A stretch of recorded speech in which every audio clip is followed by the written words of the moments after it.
Okay, guys, today I will be interviewing Pam Grout. She is the author of 19 books, and her new book that just came out, Art and Soul Reload. Congrats.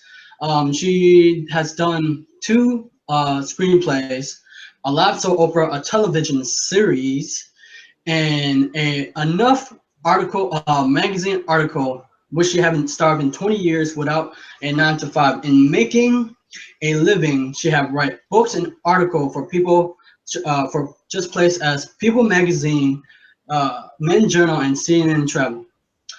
In making a living, she have traveled around the world continent, learned 59 ways to make a fort out of a cushion. And sorry about that.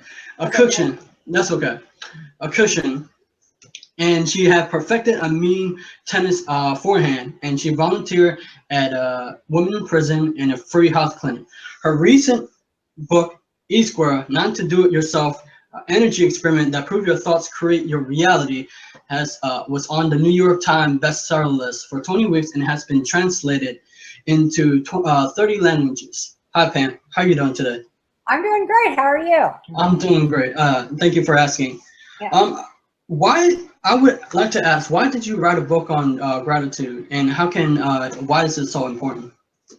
Well, I think gratitude is positive energy. You know, when we start saying thank you and realizing how blessed our lives are, everything starts going better. I think a lot of people tend to look at life and think about what problems are happening. They worry about all these issues. So when you start realizing that there's so much to be grateful for, I mean, we live on this big giant planet in the solar system and one of millions of solar systems. And I think we forget to really realize how important, how many mysterious, magical, wonderful things are happening all the time. Oh, yes. All the time. You're saying that magical, what was it? Not magical, miracle can happen all the time. That's what you're saying? Exactly. I think they are happening all the time, but oftentimes we don't see them because we're on a different frequency. We're not in a grateful frequency. We're, you know, moaning and groaning about everything. And so we tend to animate into our lives whatever we put our attention upon. So I think, you know, when you're putting your attention about how everything's wrong, everything's not working out, then you're going to end up getting more things to complain about. But when you start getting on this frequency of joy and gratitude and realizing how awesome the world is, then your life really starts turning around. Yeah, like this interview. Sorry about that. Yeah. How can we use, can you tell us about what is frequency and how can we use it in to attract a situation and turn into that we want and turn into reality? Well, frequency, you know, a frequency is like we're talking to each other on some frequency that I don't even really understand. But as human beings, we are made up of energy and we're always putting out a frequency. So just like you cannot tune into a particular radio station if you have your dial on a different radio station. You can't watch a particular show on television if you're, you know, tuned into a different television station. So that's kind of how the universe works. It's a big, giant quantum field, and we tune into whichever frequency, whichever station that we decide to put our attention upon. So if we're, I don't know what your stations are, I'm not sure what country you're in, but like here we have ABC and CBS. So if you're tuned into CBS, you cannot watch ABC. And that's how it works with frequency. With people, we're energetic beings and we're always putting out a frequency. We're putting out our thoughts and our beliefs. So it's like putting out magnetic energy with our thoughts and beliefs. And then we attract back like a mirror of whatever we're thinking about, whatever we're putting out there in our frequency. Okay, good. You're saying that we can like change our frequency. Is that correct? If we start becoming more grateful and looking at life as if we're blessed, if we start seeing that we live a blessed life and that anything that's happening is an opportunity for us to grow, to become the best person that we can become. So if you look at everything as a blessing and look at everything as a beautiful opportunity, then your life starts really changing for the better as you start becoming more grateful. Okay. Oh, that's very beautiful of way looking at things. And over the years, I have seen a lot of pain and a lot of struggle with people who know about the law of attraction. And what is causing them to struggle to be able to attract and to manifest, like you said in your book, effortlessly? And what can they do to use the law of attraction effectively? Well, the best thing, again, is to really start focusing on things you're grateful for. You can always find things to be grateful for. For example, the sun came up this morning. I mean, if that's the only thing you can be grateful for, that's a start, to start out that, you have this 24 hours in this day to make something of your life, to enjoy your life. We have all these opportunities, and most people just squander their opportunities to really embrace life and to love life. So it's important to really focus on the things that are going right, but most of us tend to focus on things that are going wrong. And as far as with the law of attraction, it's really important. I did a little blog post yesterday, and I talked about the old gratitude 1-2.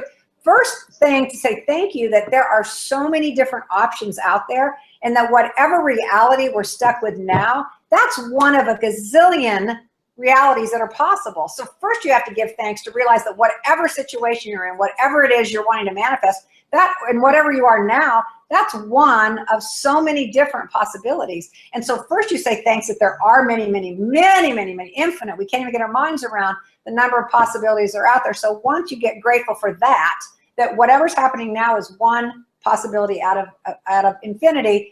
And then secondly, then you become grateful, you ask for what you want. And when you do it, when you come from a place of gratitude and a frequency of knowing that you're blessed, then the universe can get through to you. Because as soon as you make an intention, like with the law of attraction, you've created it, but it can't get through to you if you're on a different frequency. That's what I was talking about, the ABC and the CBS.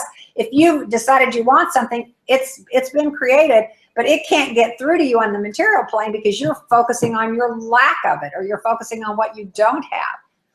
So it's really important to focus on the good things in your life. So you're saying that we have to do our part. Is that what you're saying? Well, we have to do the part to get rid of the blocks. I think the universe is always looking for people to work with. The universe wants to work with us. It wants to guide us. It wants to bless us. It is constantly wanting to do that. But we put up blocks with our negative ideas and our beliefs about this is the way it is. Anything we believe to be an absolute fact that may not be an absolute fact. I mean, once you decide this is the way something is, then you've really cemented that reality into your consciousness. So you have to open up to realize there are so many other options. There are so many other possibilities than the one you're currently seeing. Okay, that makes sense. And what does success look like to you? What does success look like to me?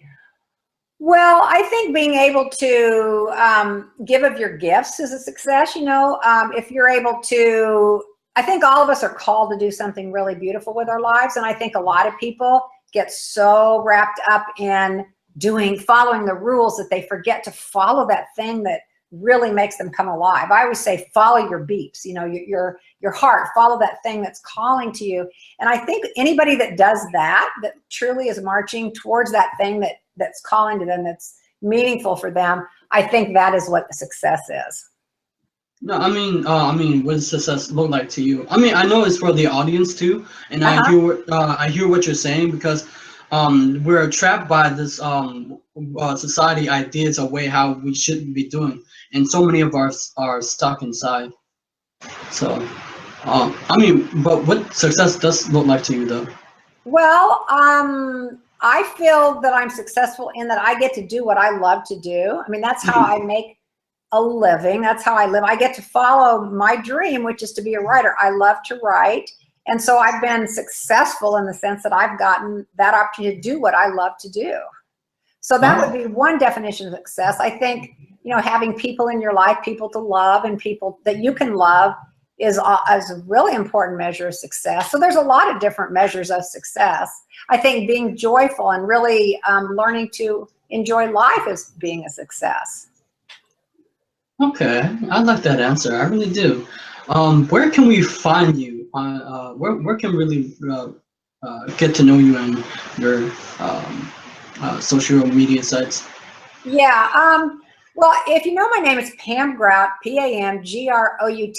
Then I have a website, pamgrout.com. I'm at Pam Grout on Twitter, Instagram, Facebook. So anybody that knows my name can find out about me. My books are available pretty much anywhere books are sold.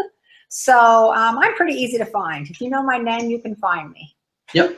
And thank you for writing this book, because this book is amazing. And thank you for writing this book also. I'm so grateful for you. Well, thank you for reading them. I'm grateful for you too. Well, okay, guys. Subscribe to my channel, like my video, and I'll see you next time.